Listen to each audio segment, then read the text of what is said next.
कृपया करके चैनल को सब्सक्राइब कीजिए। एपिसोड 6 काला साया।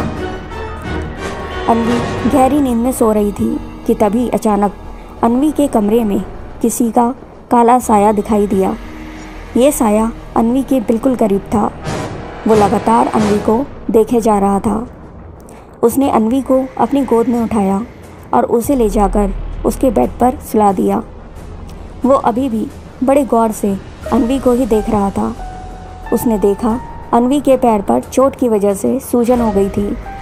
उसने अन्वी के जिस पैर पर चोट लगी थी उस पर उसने अपना हाथ फेरा जैसे कि उसने कोई जादू किया हो, और फिर वो काला साया वहाँ से गायब हो गया। अगले दिन सुबह जब अन्वी की नींद खुली तो उसने खुद को अपने बेड पर पाया, जिसे देखकर वो हैरान रह गई और खुद को यूं बेड पर देखकर वो सोच में पड़ गई। उसने मन ही मन खुद से सवाल करते हुए बुदबुदाया, ये क्या, मैं अपने बेड पर, मगर कैसे? क्योंकि मुझे याद है कि कल रात मैं जब वो फ़ोटो देखकर इमोशनल हो गई थी तब मैं रोते रोते वहीं नीचे ज़मीन पर सो गई थी। तो मैं अपने बेड पर कब और कैसे आई? अन्वी अभी ये सब सोच ही रही थी कि अचानक उसकी नज़र उसके पैर पर पड़ी, जिसे देखकर वो चौंक गई। अन्वी ने देखा कि उसका पैर और चोट लगने की वजह से पैर पर सूजन भी आ गई थी। अब वो पैर बिल्कुल ठीक हो चुका था और अब उसके पैर में कोई सूजन भी नहीं थी। साथ ही साथ उसके पैर में अब कोई दर्द भी नहीं हो रहा था। अब उसका पैर बिल्कुल ठीक हो चुका था, जैसे उस पैर में कभी कुछ हुआ ही ना हो। वो सोचने लगी। तभी उसके कमरे के दरवाजे पर किसी ने दस्तक दी। ये रागनी थी। अन्वी ने रागनी से पूछा, बुआ जी आप यहाँ, कोई काम था क्या मुझसे? तभी रागनी ने अन्वी की बात का जवाब देते हुए कहा, क्यों, क्या मैं बिना किसी काम के तुम्हारे कमरे में नहीं आ सकती क्या? अन्वी ने कहा, नहीं बुआ जी, मेरा वो मतलब नहीं था। मैंने तो बस यूँ ही पूछ लिया, और उसके लिए आपको कोई परमिशन लेने की भी ज़रूरत नहीं है। अन्वी की ये बातें सुनकर रागनी थोड़ा मुस्कुरा दी। तभी रागनी ने अन्वी की तरफ देखते हुए कहा, सच बताऊं तो मैं यहाँ किसी काम से ही आई थी। अन्वी ने पूछा, हाँ बुआ जी बताइए ना, क्या काम है? अभी रागनी ने अपने हाथ में पकड़े हुए एक बर्तन की ओर देखा। उस बर्तन में दवाई थी।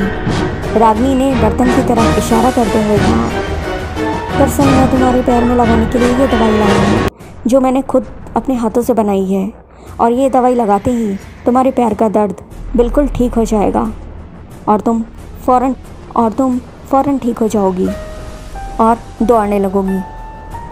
तभी अन्वी ने रागनी को अपना पैर दिखाते हुए कहा, नहीं बुआ जी, अब इस दवाई की कोई ज़रूरत नहीं है, क्योंकि देखिए ना, मेरा पैर अब बिल्कुल ठीक हो चुका है। रागनी ने उसके पैर को बड़े ही गौर से देखा और उसको देखकर वो हैरान रह गई कि जो पैर कल तक इतना सूजा हुआ था, जिसमें चोट लगी थी, वो अब बिल्कुल ऐसे दिख रहा था जैसे उसमें कुछ हुआ ही ना हो। अब अन्वी रागनी से कहती है कि अब मुझे जल्दी रेडी होना है। इस पर रागनी हाँ में हामी भरती है और अन्वी रेडी होने चली जाती है कि तभी रागनी की नज़र एक फ़ोटो पर पड़ती है जो नीचे ज़मीन पर गिरी हुई थी। रागनी उस फ़ोटो को उठाकर अपने हाथ में लेती है और बहुत गौर से उस फ़ोटो को देखती है। रागनी उस फ़ोटो को अभी देख ही रही थी कि अचानक अन्वी आ जाती है। रागनी घबरा कर उस फ़ोटो को वहीं टेबल पर रख देती है। रागनी को इस तरह घबराया हुआ देखकर अन्वी रागनी से मुस्कुराते हुए कहती है, क्या हुआ बुआ जी, आप अभी तक यहीं हैं? क्या आज आपको नाश्ता नहीं करना? रागनी थोड़ा नॉर्मल होते हुए कहती है, हाँ करना है ना, चलो चलकर नाश्ता करते हैं। फिर वो दोनों नाश्ता करने चली जाती हैं। नाश्ता करने के फ़ौरन बाद अन्वी घर से निकल जाती है और रागनी अपने कमरे में चली जाती है। कमरे में आकर वो अपनी अलमारी खोलती है और उसमें से एक फ़ोटो निकालकर उसे देखने लगती है। ये फ़ोटो बिल्कुल उसी फ़ोटो की तरह है, बल्कि यूँ कहें कि ये फ़ोटो उस फ़ोटो की कॉपी है जो अभी अभी रागनी ने अन्वी के कमरे में देखी थी। इस फ़ोटो के साथ एक डायरी भी थी।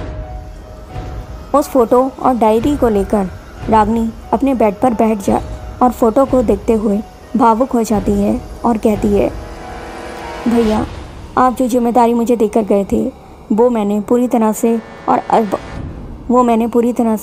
और बहुत अच्छी तरह से निभाई है और आगे भी निभाती रहूँगी, और जो काम आपने मुझे सौंपा है वो काम मैं ज़रूर पूरा करूँगी और अन्वी पर कभी कोई आँच नहीं आने दूँगी। यह कहकर रागिनी की आंखें थोड़ा नम हो गईं और फिर उसने वो फ़ोटो और डायरी उठाकर वापस अपनी अलमारी में रख दी। दूसरी तरफ अन्वी रास्ते में थी, पर वो जिस ऑटो में थी वो अचानक ख़राब हो गया था। ऑटो ड्राइवर ने उससे कहा, मैडम ऑटो अब और आगे नहीं जा पाएगा क्योंकि वो ख़राब हो गया है और अब आपको यहीं उतरना पड़ेगा। तभी अन्वी ने गुस्से में झल्लाते हुए कहा, ओह नो, इस ऑटो को भी अभी ख़राब होना था, और ख़राब होना ही था तो थोड़ा वेट कर लेता, मुझे चाची के घर छोड़कर आने के बाद ख़राब हो जाता, इसका क्या जाता। तभी ऑटो वाले ने फिर अन्वी को आवाज़ लगाई, ओह मैडम कहाँ खो गई। ऑटो वाले की आवाज़ सुनकर अन्वी एकदम से होश में आई। उसने ऑटो वाले से कहा, नहीं कुछ नहीं, मैं कहीं नहीं खोई, ये लो अपने पैसे। तभी अन्वी ने ऑटो वाले को पैसे दिए और ऑटो से बाहर आ गई और अब वो दूसरी ऑटो का वेट करने लगी। पर दूर खड़ा एक शख्स उसी पर नज़र रखे हुए है जिससे अन्वी अनजान है और उसकी नज़र 24 घंटे अन्वी पर ही है। अन्वी को एक बार फिर से यह एहसास होता है कि कोई उसका पीछा कर रहा है, पर जब भी वो पीछे मुड़कर देखती है उसे वहाँ कोई नज़र नहीं आता।